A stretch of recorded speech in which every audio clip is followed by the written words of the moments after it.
2024 has been the year where CPU innovation has really stagnated. We started out the year with Intel releasing the 1400KS, which wasn't great.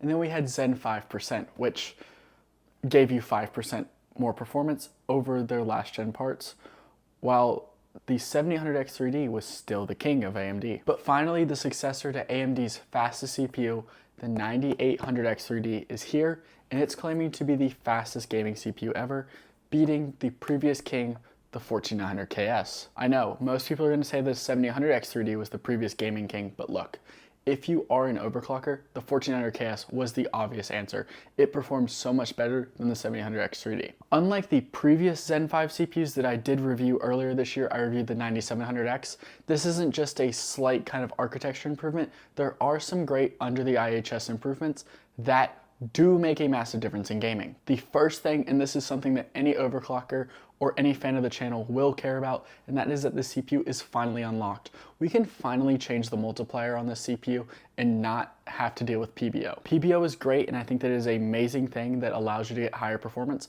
if you're not really good with tweaking hardware. But look, if you're someone like me who wants the absolute highest performance, locking your cores is always going to be the best way. And then also you don't have to deal with Windows schedulers trying to schedule different cores. Something that people are starting to finally figure out about, and something that people are not starting to trust Microsoft anymore. And that was honestly my main gripe with the X3D CPUs since the 5000X3D, was that you could not lock all the cores. You had to use Precision Boost Overdrive, which meant that as your CPU got hotter, the frequencies would drop. And also, if a CPU is not being fully utilized, it's going to start downclocking. For example, I'd be playing Fortnite sometimes, and instead of sticking at 50 megahertz, which is where the 7000X3D maxes out, I was getting stuck at about 50 on like 2 or 3 cores, and then others were dropping to like 4 gigahertz. That's a massive drop, which allowed me to get 5.4 gigahertz on my 9800X3D. The way they were actually able to do this was by switching where the CCD and the cache is. Previously on old X3D CPUs, they just took a normal 9700X or 5800X, and then what they did was they just put cache on top, which was a great thing, and it did give massive performance boosts. That did cause extra heat, which was always a big issue, and that's why they've never been unlocked. If you did figure out a way to overclock a 7000X3D, there was a high chance you were going to blow up the CPU because of the temperature. The 9800X3D switches that though, and the cache is now underneath the cores itself, which allows for way better efficiency, way lower temps. If you don't really understand what that means, basically, they used to put the milk before the cereal, and now they put the cereal before the milk. They get you the same end result, but one is clearly the superior option. What's also improved is the motherboards this generation, thanks to Asus. I'm not sponsored by Asus. They did not send this out. I spent full retail price on all these parts, by the way, thanks to you guys for supporting me. And I picked up the X870E Strix. This is, in my opinion, the best board on AMD, especially for the price tag. First of all, this board is an SP number. I have an SP113 chip, so in case you're interested in comparing your different CPUs that you might have compared to mine is an SP113 and does 5.4. Asus also has their own patented technology called NitroPath, which shortens the traces on the DDR5 DIMMs, allowing for much higher frequencies, and it does work. So AMD, most of the time you're seeing running at 6000 in 1-to-1 mode, but when you go to 2-to-1 mode, you can go way higher frequencies. And just to give you guys a little bit of a spoiler, I updated the latest BIOS, enabled XMP on my 8200 2x16 ADI sticks, and it just worked. No tuning, no tweaking, no voltage changes, just enabled XMP and it worked.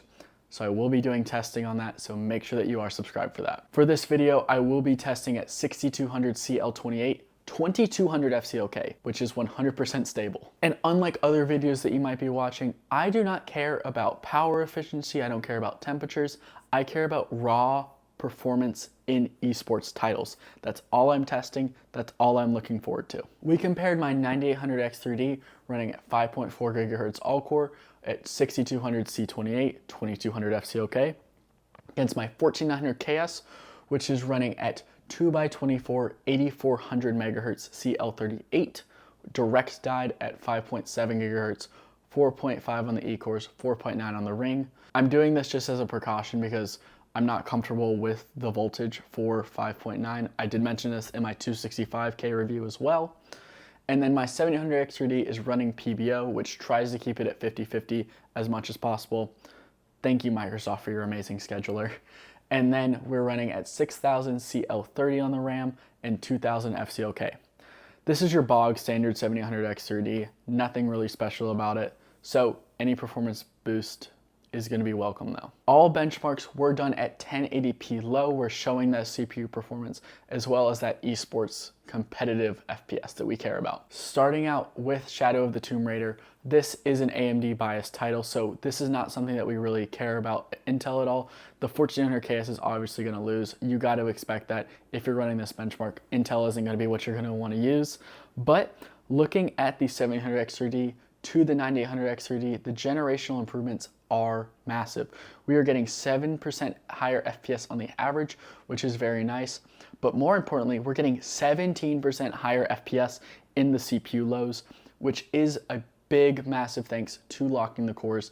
The cores aren't downclocking at all. They're forced to 5.4. This just does give us that kind of baseline that we want to see generation over generation. This is the max expected boost. Now looking at Call of Duty Black Ops 6, this is my first time actually running the built-in benchmark. And so we're just going to be looking at CPU FPS because that is really going to be what we care about.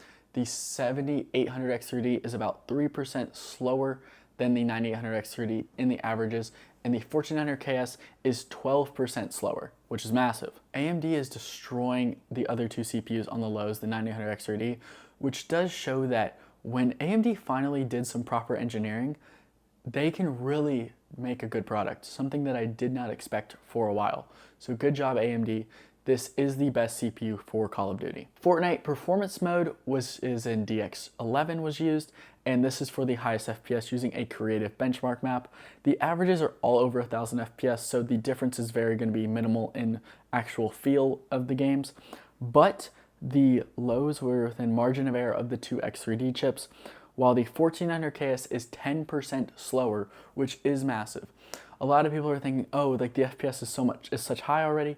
Yes, I agree. But if you're suddenly 10% slower, you are going to feel that when moving your mouse. In Counter-Strike 2, the 9800X3D does crush the other two CPUs in averages, and AMD as a whole beats Intel in lows by 12%, which is massive. Intel isn't looking good in esports titles, and something that Intel is normally pretty good at is the lows itself, which seems like they're not when you properly tune these CPUs. Who would have guessed? For Overwatch and Valorant, I was not looking at FPS. I did cap my FPS, Overwatch at 600 in the engine and Valorant at 500.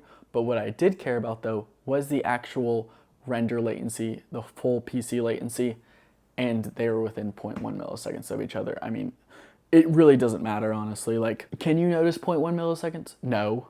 It's already 2 milliseconds, it's so fast. So the benchmarks did confirm something.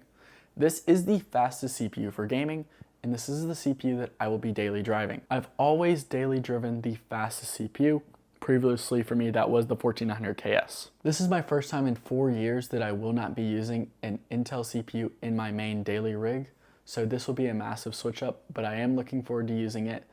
And I actually haven't had any issues with this CPU at all compared to the 7800X3D when I did daily drive it for a month, a couple of months back. One thing I did like though was that using my OP18K, the Purple Frost, I had no issues running 8K hertz. So good job. I do think this has to do with actually having properly tuned CPUs being unlocked. That is a massive deal for me. Honestly, I probably would have switched to a 5000X3D if they allowed an unlocked multiplier at that time. So if you're looking to switch to the 900X3D like I am, there will be an affiliate link down below. If you need all those cores like I know a lot of people do need, the 1400K will be linked down below as well. I hope you guys have enjoyed. Make sure you hit the like button down below, subscribe, join the Discord, join the community down below if you haven't already, so that we can talk about it and, you know, get the most performance out of your PC. I'll see you guys later. Peace.